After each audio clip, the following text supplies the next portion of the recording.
அனைவருக்கும் வணக்கம். இன்று நாம் மாரடைப்பு ஏற்படுவதற்கான 7 அறிகுறிகளை பற்றி பார்ப்போம்.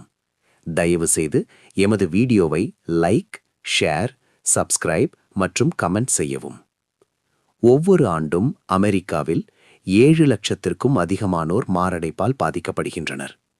உலகளவில் சுமார் 7 மில்லியன் பேர் மாரடைப்பின் காரணமாக உயிரிழக்கின்றனர். பலரும் நினைப்பது போல மார்பு வலி மட்டும்தான் மாரடைப்பின் அறிகுறி அல்ல. சிலருக்கு மார்பு வலி இல்லாமல் கூட மாரடைப்பு ஏற்படலாம்.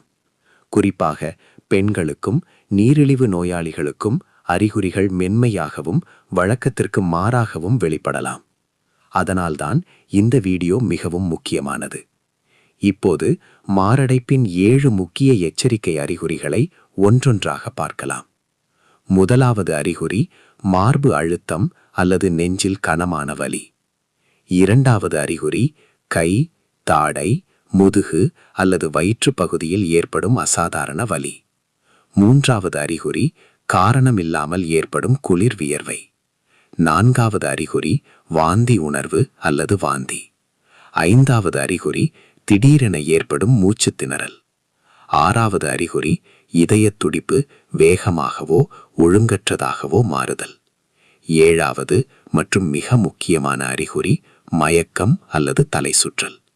இந்த அறிகுறிகளில் ஏதேனும் ஒன்று ஈவன் லேசாக இருந்தாலும் சில நிமிடங்களுக்கு மேலாக நீடித்தால் அதை ஒருபோதும் அலட்சியப்படுத்த வேண்டாம். நினைவில் கொள்ளுங்கள், டைம் இஸ் மசில். தாமதமான ஒவ்வொரு நிமிடமும் இதய தசைக்கு நிரந்தர சேதத்தை ஏற்படுத்தக்கூடும். உடனடியாக 911க்கு அழையுங்கள். நீங்கள் அல்லது உங்கள் அன்புக்குரியவர் வண்டி ஓட்டி மருத்துவமனைக்கு செல்ல முயற்சிக்காதீர்கள். உங்கள் உடலின் எச்சரிக்கை அறிகுறிகளை கவனியுங்கள். மருத்துவருடன் தொடர்ச்சியான தொடர்பில் இருங்கள். ஆரோக்கியமான வாழ்க்கை முறையை பின்பற்றுங்கள். ஏனெனில் மாரடைப்பை நேரத்திலேயே அறிந்தால் ஒரு உயிரை மட்டுமல்ல, ஒரு குடும்பத்தையே காப்பாற்றும்.